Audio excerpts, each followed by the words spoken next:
This conference will now be recorded.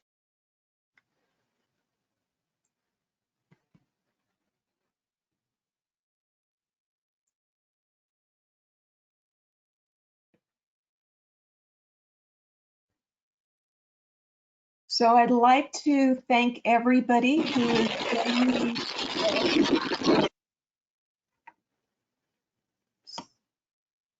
Hold on. Bill, I need you to mute your microphone. It's causing some feedback, please.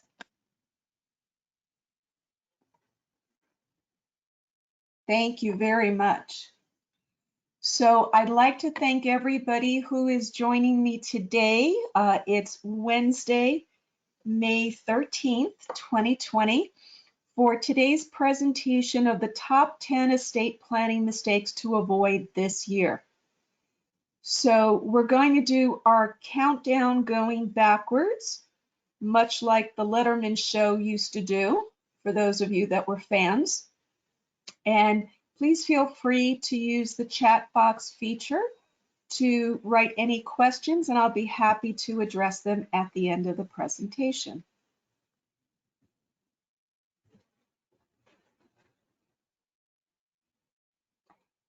So the number 10 mistake that I see most of all, and this is for years, not just recently, is that consumers tend to use the internet as their legal advisor, meaning that for whatever reason, whether it's a concern of cost or something else, they're not reaching out to a qualified attorney, a professional. And here are some of the dangers of doing it. You know, before the internet became popular, there were stationery stores. There was Office Depot, Office Max. And sometimes people would go to these stores and they would purchase a packet to write their own last will and testament or other legal documents. And the problem with that and why the consumer gets injured is because that packet doesn't talk back. The salesperson can't provide legal advice. They're not going to sit down and have a conversation with you about what's going on in your life. What are your finances like? What are your concerns? And really the same applies to the internet. So programs like LegalZoom don't give you, the consumer, the benefit and the opportunity to share what your concerns are and get a product, get a service that's really tailored to your needs and that's going to help you achieve your goal. And in fact, using the internet is just the opposite of what most people think it will do for them. It ends up costing people more time, more money. Many times they end up losing their privacy because documents were not done properly. And by the time that is discovered, they no longer have the competency or the understanding to change their documents. And then we are unfortunately looking at a court proceeding called guardianship.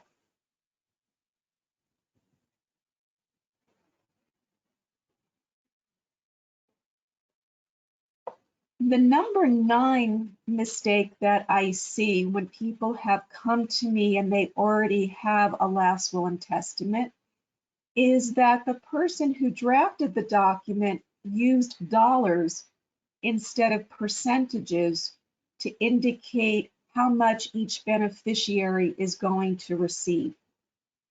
Now you can see on my PowerPoint presentation, the lower right-hand screen, I have a beautiful photo of a sunset, and in the foreground are crystal balls. And if you were all with me in person today, you would hear me saying that I don't have a crystal ball on my conference room table. So that means I can't predict for anybody, even myself, what tomorrow brings. So here's the reason why we don't want to use dollars, but we do want to use percentages. There is a law in Florida and in many states that says if in your last will and testament you have indicated that certain people are to receive specific dollar amounts before other individuals receive what is left, then the priority is given not to the people receiving the remainder, but to the people receiving the specific dollar amounts. So the danger is that we don't have the crystal ball to see what any person is going to own on the day they take their last breath. And if it turns out that the dollar amounts are equal to or less than that person's total wealth, it means the people who were intended to get the remainder of what was left received nothing. So they will be unintentionally disinherited from this person's estate. So the reason we want to use percentages, I'm going to take everybody back to your favorite grade school math class.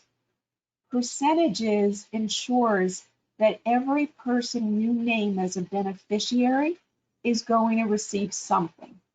Do you remember when the teacher would draw on the blackboard a circle and they would say, this is a pie, and then you cut out a slice? Well, that's what we do with the percentages, is you get to choose how small or how large a percentage each beneficiary is going to receive. And that way, you ensure that everybody that you're saying is important to you to be a beneficiary is going to receive an inheritance. So if you already have a last will and testament, after today's presentation, please go back, reread it, and see, did you use dollars or did you use percentages? Because now you have the opportunity to correct it if dollars were used. The number 8 mistake that people make is disinheriting their spouse. Now, I don't need to cause any problems or any arguments among any couples that are attending today's presentation. So let me explain. Up until about 15 years ago, the law in Florida actually did allow a spouse to disinherit their other spouse, meaning they didn't have to leave them anything. And the reason the law ended up changing, I'll share with you the story, was that a married couple had gone to an attorney who wrote both of their wills. And sometime later, the husband called up the attorney and came in for a meeting by himself. The wife was not present. He then told the attorney that he did not want to leave his wife anything when he passed away. So the attorney advised him that they could create a trust and the husband could transfer his assets to the trust. And when he died, since his wife was not named as a beneficiary of the trust, she would not be able to inherit. Now, up until that point in time, the law in Florida said that if a spouse was left out of a will, then they would receive 30% of whatever assets were going through the court process we call probate. As a result of this specific case where this man had his lawyer create the trust, he put his assets into it. When he died, his wife learned that he didn't just have the will, he had the trust, and she was not named a beneficiary. And so because he placed his assets beyond his will, beyond the reach of the probate court, she had no legal recourse under the law that was in effect at that time. So as a result, the law in Florida changed. And the current law, we call it the elective share law, says that the surviving spouse has a right to 30% of not just the probate assets, but any non-probate assets. And what we mean is assets that bypass the court process. That could mean assets that are placed in a revocable trust. It could also mean assets that directly designate a beneficiary on them. An example would be a life insurance policy or an IRA or other retirement plan. It could also mean an asset that avoids probate because somebody else's name is on it as a joint owner with the decedent. Those are all examples of non-probate assets. So that is the current law in Florida. Now, when I work with clients, usually the reason they ask me about disinheriting their spouse is not because they don't love their spouse. It's not because they don't want to leave their spouse anything, but it's really due to the concern that the other spouse maybe has an illness or a diagnosis such as dementia or Alzheimer's that's going to progress over time. And the spouse that comes to me is more concerned about what if their ill spouse needs government benefits like Medicaid or assistance from the Veterans Administration. So again, because people rely too much on what they've read on the internet, they're getting misinformation and they're thinking that they have to cut their spouse out. The real truth is they don't have to disinherit their spouse. What they can do is leave an inheritance for the ill spouse in what we call a special needs trust. This is a wonderful planning tool for people that are ill. It allows us to name someone that's going to be in charge when the well spouse passes away and manage the money for the spouse who's not capable of doing that. As long as this special needs trust is written in the will of the well spouse, it means these assets that the ill spouse inherits will not count against them when they go to apply for Medicaid assistance or for assistance through the Veterans Administration, for example, their aid and attendance benefit program. And you as the consumer can say what's going to happen with any assets left in the special needs trust when your spouse passes away. So you may choose to leave that to your children or grandchildren or even a charity. It is not going to go to the government. So once we explain this to clients, they are relieved because now they realize they don't have to disinherit their spouse. Now, if somebody is in a marriage where they really do want to disinherit their spouse, then you need to consult with an attorney and speak with your spouse, and either before getting married, enter into a prenuptial agreement where both of you are going to waive your rights to inherit under the law, or if you are already married, then you need what is called a postnuptial agreement, meaning it's written after the marriage ceremony has been performed.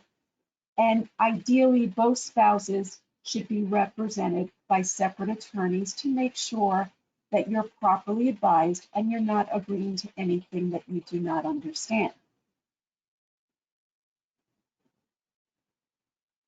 For number 7, I've actually split this into 7A and 7B, although they're related. So the number 7 mistake that people make is failing to create what I call an incapacity management plan. And what I mean is people can become very focused, almost to the point of ignoring other important things that need to be planned for when they're making their will or their trust, because the focus is placed too much on what's going to happen when I die, instead of placing an equal amount of attention on what kind of plan do I need while I'm alive in case I become incapacitated. Maybe I have a temporary illness or I have a more long-term illness. So I want people to start thinking about, can your spouse make financial decisions for you just by being married? The answer is no. Just because we might be married does not legally give our spouse permission to make financial decisions. All of us probably have at least one asset that we own where our spouse's name is not on it.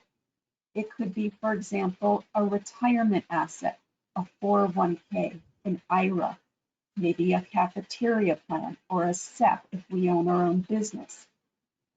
Or it could be we own a life insurance policy and we're the sole owner. Well, if I get sick, my spouse can't just call the 401k plan administrator up and say, I need to take out $10,000 to pay for home health services for my wife. They're going to express their apology that I'm sick, but they're going to ask my husband to first show them my durable power of attorney that gives him permission to do that. So that's why having documents that create an incapacity management plan are so important. So not only can our spouse not make financial decisions, anybody named as a beneficiary on our asset also cannot make our decisions either. They're not an owner, they're a beneficiary, which means they have no legal right until we die. So they can't make decisions for us now. That's why it's important that when we're talking about creating a will or a trust, we also want to have the durable power of attorney where we can name the people we trust to make our day-to-day financial decisions, things that many of us don't think about, we just take for granted, and we do. Maybe we open up the mail when it comes, we look at our financial statements, and then we pick up the phone to call our financial advisor to talk about changing the investments. Or we get our bills and we go online to pay them. Or maybe we're still having to file a federal income tax return, but who can do that for us when we're sick and we can't sign off on the return? So these are the important types of financial decisions, just to name a few, that we want to give permission to do in our durable power of attorney.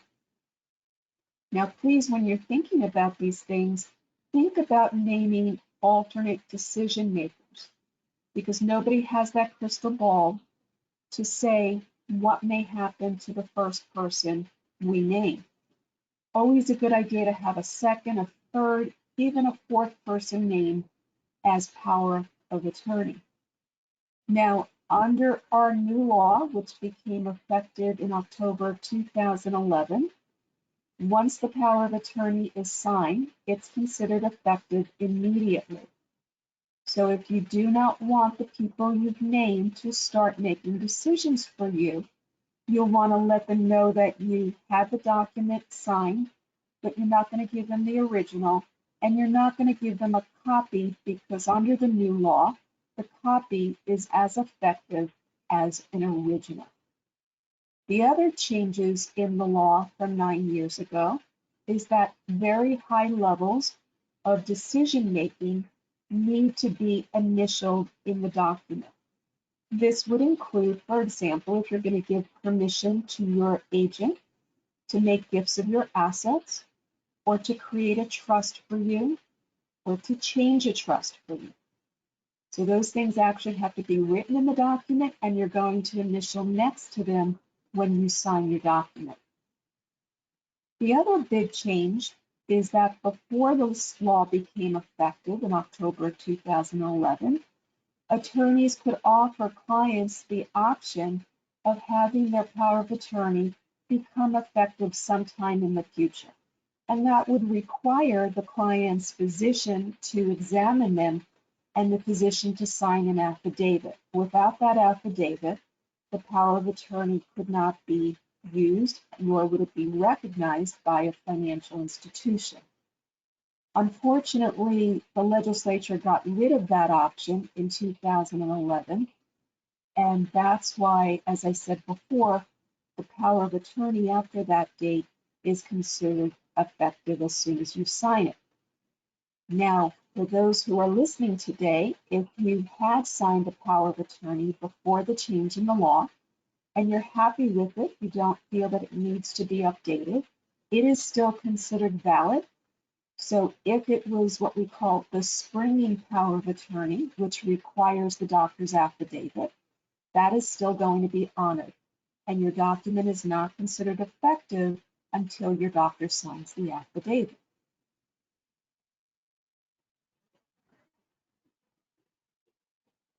So mistake 7B is the other side to the equation, which is not avoiding a guardianship by having medical advance directives. Again, many people will tend to think that their spouse automatically can make medical decisions for them. And the answer to this question really depends on what is happening with you at the time and where you are. Meaning, are you in a hospital? Are you in some other type of facility?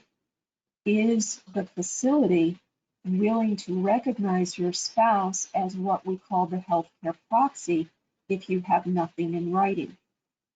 Where we see this not working effectively is when people are in second, third, or fourth marriages and there are adult children from a former marriage. And so you have the adult children wanting one thing for the parent and the current spouse wanting something different. If that happens, that's going to put the facility or the healthcare provider in a compromised position. They're not going to listen to anybody, and they're going to direct the family to go to court and have somebody appointed as either a guardian or an emergency temporary guardian. So again, these are words of wisdom that I'm sharing with everybody today. Please take the time and have a designation of healthcare surrogate created so that the people you choose are the ones that are going to have the authority to speak for you when you're unable to speak for yourself. And that can be temporarily or it can be permanently. Jill, can you write your question into the chat box feature? That would be great. Thank you. You know, we're especially seeing this challenge these days with blended families, where you have children from both former marriages and you have new spouses. It's better to have the conversation now than to put everybody into that uncomfortable position when we're standing around in a hospital and decisions need to be made pretty quickly.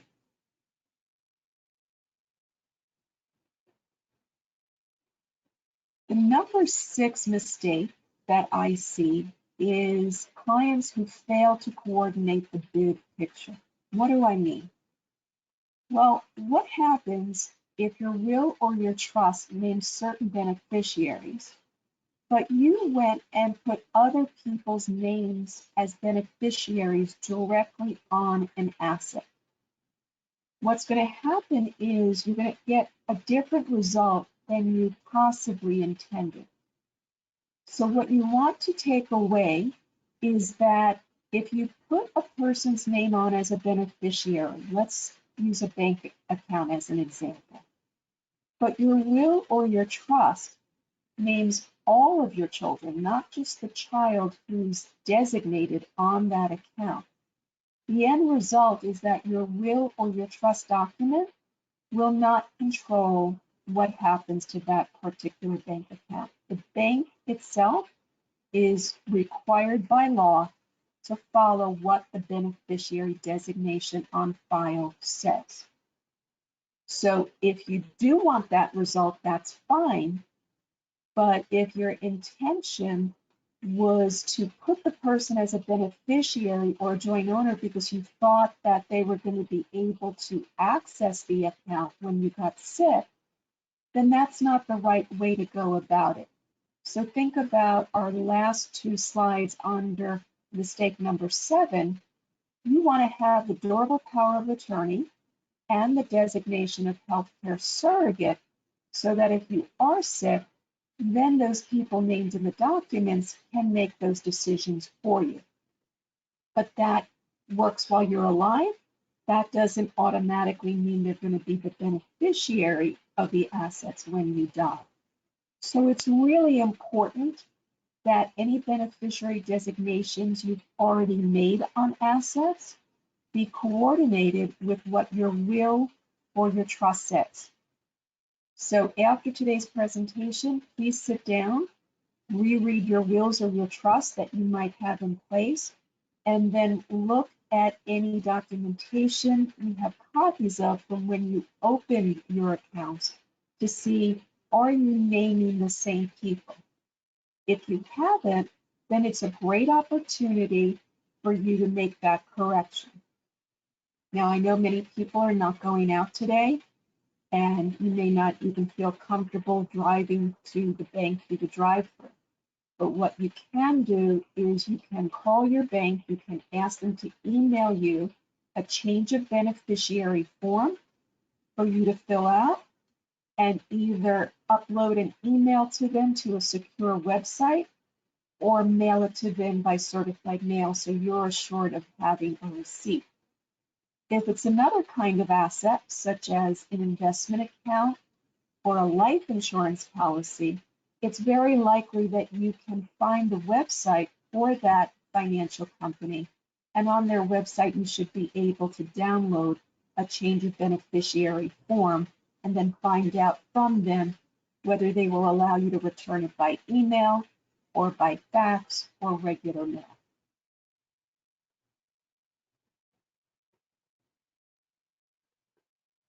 The number 5 most common mistake I see is when people fail to avoid probate in multiple states.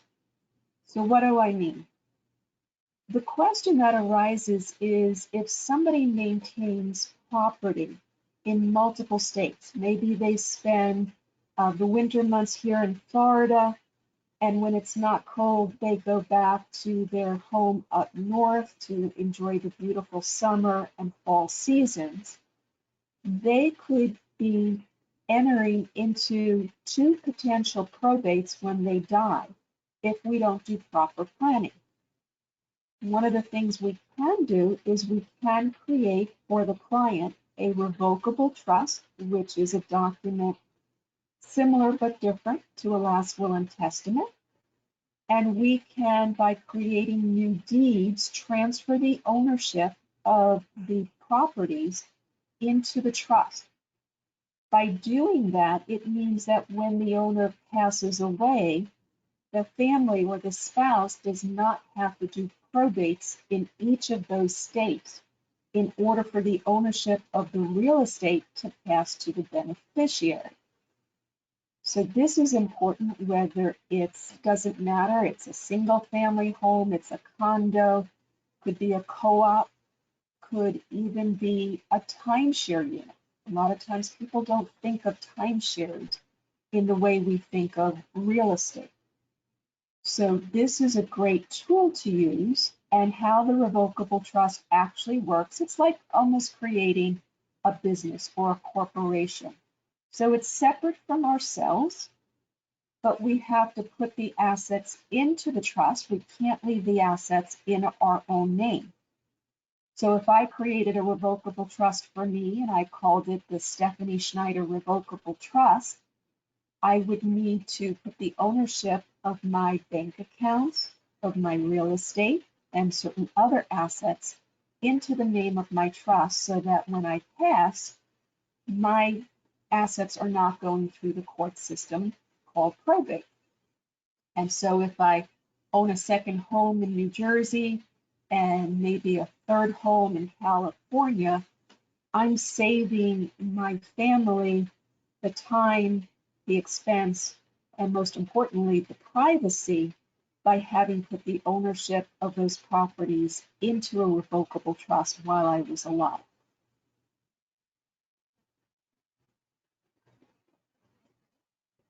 The number 4 mistake I see is people wanting to take shortcuts.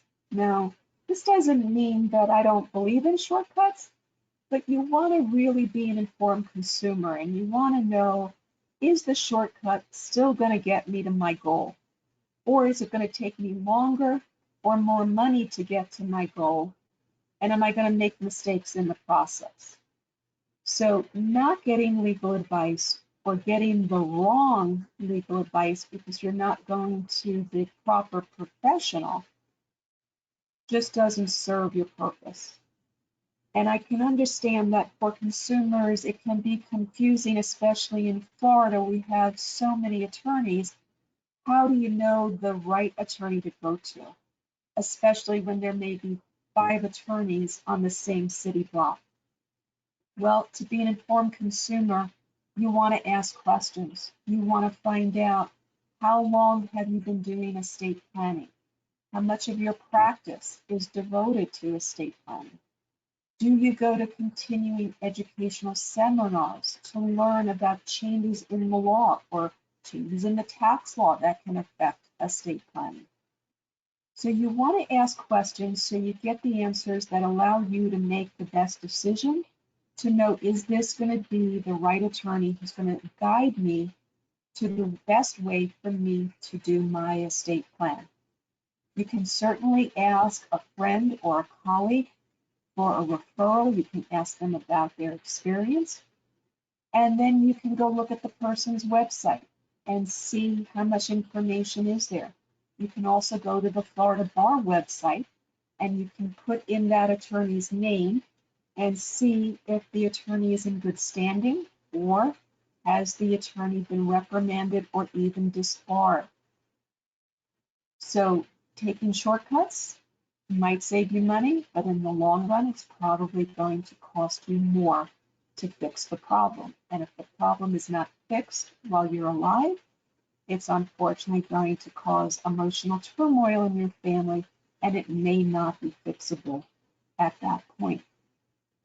So here's an example of a mistake that I see people making because they think it's a good idea to take a shortcut. They add an adult child's name on as a joint owner to an asset. And again, the thought process usually is, well, if I get sick, I want my child to pay my bills. I want things to be easy when I die. But what most consumers don't realize is the unintentional results of that thought process. And the unintentional result is that when you add an adult child's name as a joint owner onto an asset, you have legally made them an equal owner. It does not matter if the adult child never contributed to the account and the money is all the parents. Legally, half that account now belongs to the child. So if the child gets divorced, doesn't matter whether they initiate it or they're defending the divorce, that asset has to be recorded in the divorce proceeding. And half of that asset could be subject to the divorce judgment to go to the other spouse. If your adult child causes a car accident and they get sued above their policy limits, they are potentially jeopardizing half of this asset that is owned with the parent. Or let's say the adult child has their own business and they've not done well and they've made a decision to file bankruptcy to get out from the business debt. Legally, they must report this asset in the bankruptcy petition, and it's potentially going to be available to satisfy the debts to the adult child's creditors. Now, if we had the time to have this conversation, most people would say, oh, then I don't want to put my adult child's name as a joint owner. They would see the benefit of the durable power of attorney. But this is an example of a shortcut that unfortunately most people don't realize was a mistake until it's too late to correct.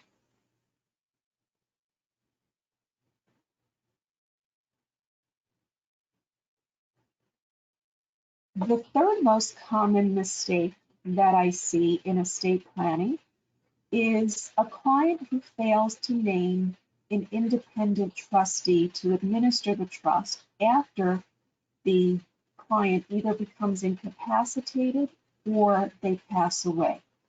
What most people do is they will name an adult child to be the successor trustee. And unfortunately, in many families, what that leads to is family disharmony, because in the past, there has been sibling rivalry, and this now becomes the breeding ground for siblings to accuse the sibling who's the alternate trustee of either not keeping everybody informed or not properly handling the assets or not distributing them as quickly as the other siblings would like it. So in order to avoid that kind of result, I do suggest that you consider an independent trustee. Now, what's an independent trustee? That could either be someone who's not a beneficiary that you trust, that you feel is responsible from a fiscal point of view, or if you have a larger estate, more wealth, you might want to consider naming a professional trustee, meaning a trust company, somebody who has that organization made up of individuals with different backgrounds that can provide the investment advice, the administration services, and if there's real estate involved, they most likely have a real estate department that can handle that. Of course, there will be a professional fee involved, but again, we don't want to take shortcuts and end up with a problem later on. Many times the cost of the administration is worth what needs to be done correctly as well as timely.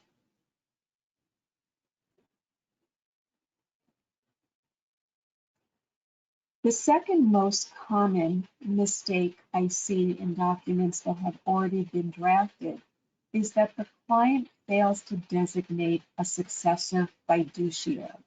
So a fiduciary is a term that means someone you've named that you are holding to a high level of trust. Their role is to fulfill the duties that are outlined in either the document or under Florida law, and to follow what the document says is to be done. And this is not just with a will or a trust. It's as important to name a successor in your healthcare surrogate document and in your durable power of attorney.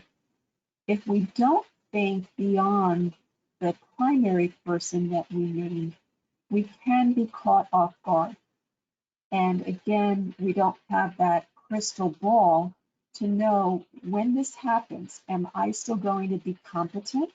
Will I be able to make a new legal document to name someone else because the only person I named became unexpectedly sick or unexpectedly pass away? We don't know if we're going to get that second opportunity. So my strong recommendation is name successors from the beginning. And there's no limit under the Florida laws as to how many fiduciaries you name. I'd like to share with you a story, and this has only happened, thank goodness, once in my career, but I had represented a lovely client who had 2 children, and within a span of a year, both children passed away. First it was her son, followed by her daughter, and they were both named as alternates. Now, lucky that when her first child passed away, we sat down and we talked about that we needed to strengthen her plan. And so we updated both her designation of healthcare surrogate as well as her power of attorney and her trust document to name trusted grandchildren as alternate fiduciaries. And I was so glad we did that after she lost her second child, because at that point we might not have had a healthy client who could have made new documents.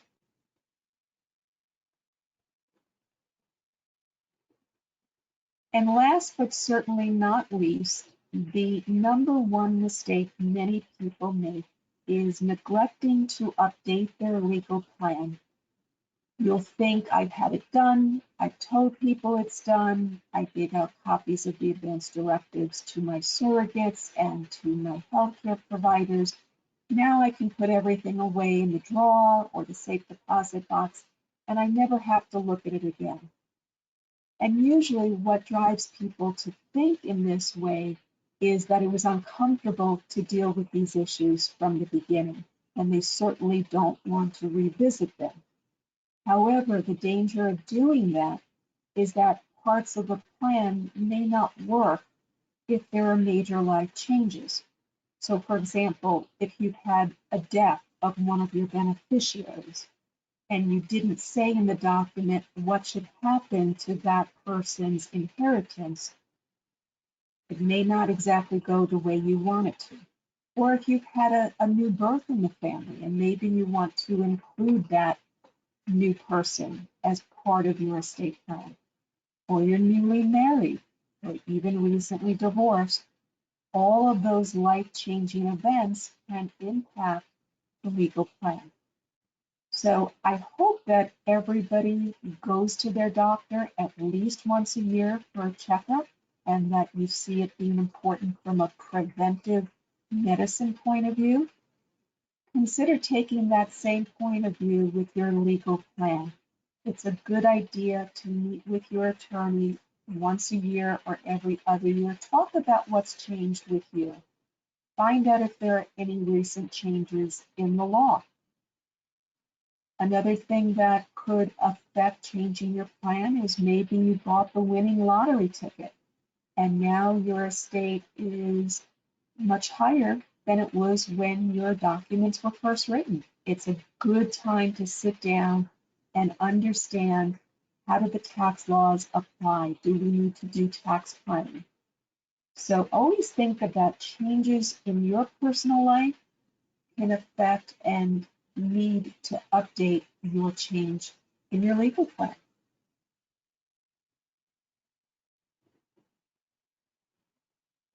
So before we talk about upcoming webinars, I'm going to go into the chat box and see what questions we have. So one of the questions says, wife is named as the attorney in fact or healthcare surrogate in a second marriage. The husband's children disagree with her decisions. Could this create litigation, and can the documents be overturned? That's a great question, and believe it or not, that probably happens more times than we would like to think about it. There does become a power struggle in some families between the current spouse and the adult children from a former marriage. Now, anybody who's not named in the power of attorney, the healthcare surrogate, or the trust document can certainly disagree with the fiduciary, but they don't have the legal authority to override the decisions that are made by the fiduciary. Unfortunately, this could create litigation if there's no other way that we can get the fiduciary and the family members to sit down and work through their differences. Meaning we might want to try mediation, we might want to try counseling for the family first. Unfortunately, we cannot close access to the court system, and there will be people who will hire an attorney to litigate when there may not be a valid legal basis for a judge to want to override what is written in the person's legal documents. The question goes on to say that the focus or the concern has more to do with healthcare documents, and that sometimes people are motivated by money. And I certainly agree that can happen.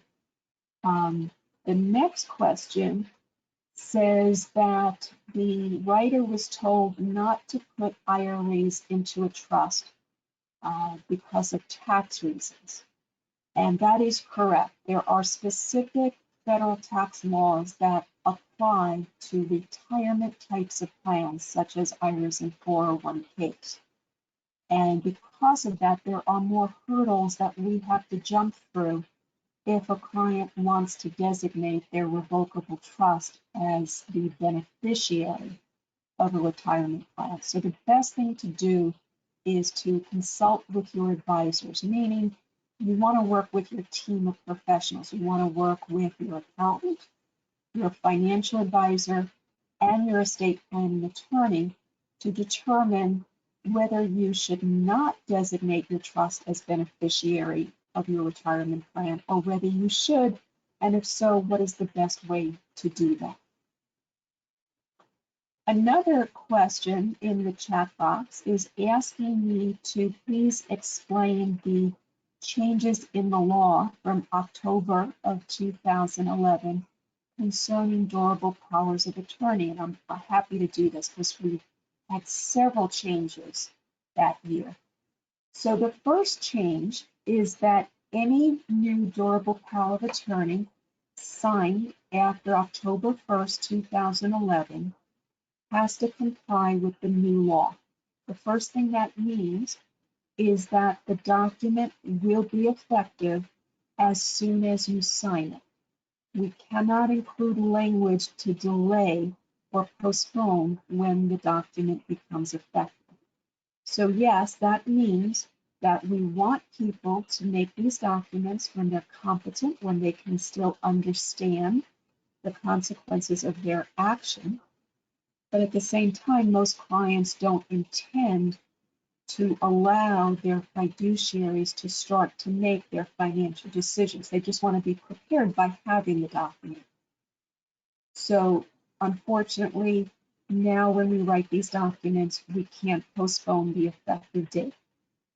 So what that means is you want to inform the people you're naming in the document that you've had this done and you've given them this responsibility. You may even want to tell them where you're keeping your original should you become ill or incapacitated, but you're not then going to give them the original and you're not going to give them copies because the law says that a photocopy is as effective as the original. The other change in the durable power of attorney law from 2011 is that if your document includes paragraphs that are considered to give high levels of financial decision-making authority, you must initial to either indicate you're giving permission or you're withholding permission to allow those types of decisions to be made. So one of the examples I gave is gifting. Gifting is considered to be a high level of financial authority. So that paragraph needs to be initialed by you to either indicate you're going to give your decision maker the ability to make gifts of your assets. For example, if you have a pattern of giving to charities or tithing, or maybe giving birthday and holiday gifts, and you want that to continue, you would initial next to where it says, I authorize. But if you did not want your fiduciary to make gifts of your assets when you're incapacitated, you would initial next to the paragraph where it says, I do not authorize. And this is just one example. There are several other types of high levels of decision-making authority that need to be spelled out and then initialed. That way, your fiduciary is clear as to what they can and cannot do. And when the document is presented to a financial institution, who is going to show it first to their legal department before they decide whether to honor the document, the legal department is going to let the main part of the financial institution know what types of actions are permitted and what are not permitted. And this is done not just to protect you, the consumer, it's also to protect the financial institution. Are there any other questions anybody has? I'm looking in the chat box.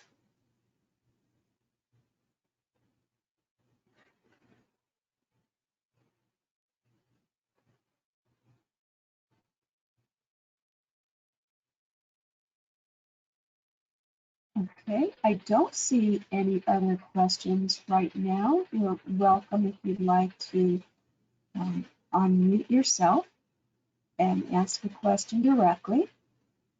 Oh, I see a new question. How will we be able to hear this recording? Thank you, Gary. In a few hours, I will receive a link to today's recording, and it will be a combined recording of both video and audio, and I will be happy to email that. So if you'd like a copy, please email me And you can see my email address on the PowerPoint. It is sschneider@fl-elderlaw.com. You're also welcome to call the office at 954-382-1997. I see we have a new question in the chat box. What is the benefit to having a beneficiary designated on a bank account?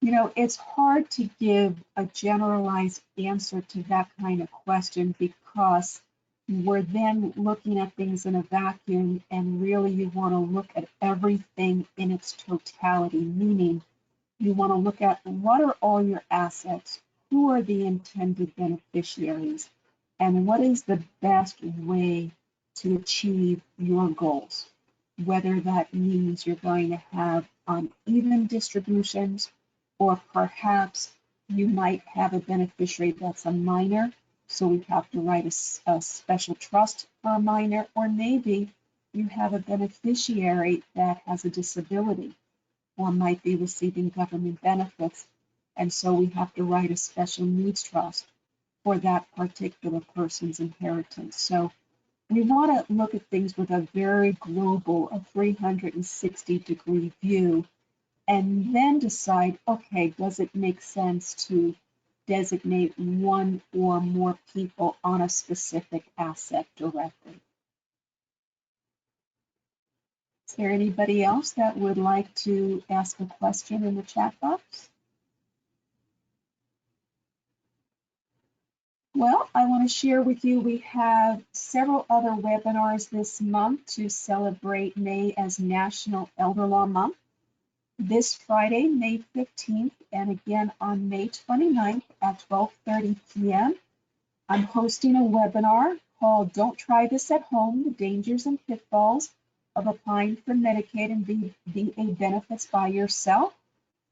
On May 20th at 12:30 p.m., I have a very unique webinar called How Elder Law and Special Needs Attorneys can help people diagnosed with chronic illnesses such as MS, Parkinson's, ALS, or dementia. And we're creating a roadmap to help those people maintain their independence as well as their autonomy. On May 22nd at 12:30, you're in for a lot of fun. It's called Life Lessons Learned from Disney Movies.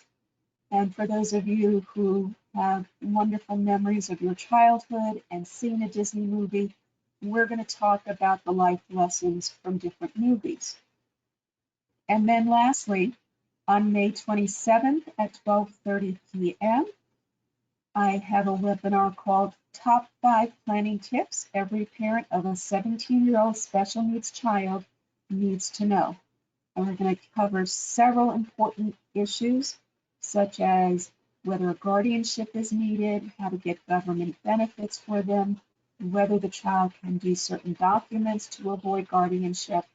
And so please feel free to share this information with your friends, your colleagues, your neighbors. They're welcome to either call me or email me, and I'll be happy to include their email when the invitations go out. So in closing, I again want to thank everybody for joining me. Please remember, in this world that is new and different for us, to practice self-care. Take the time to take care of yourselves, and that way you'll be able to take care of others. Be well and have a great afternoon.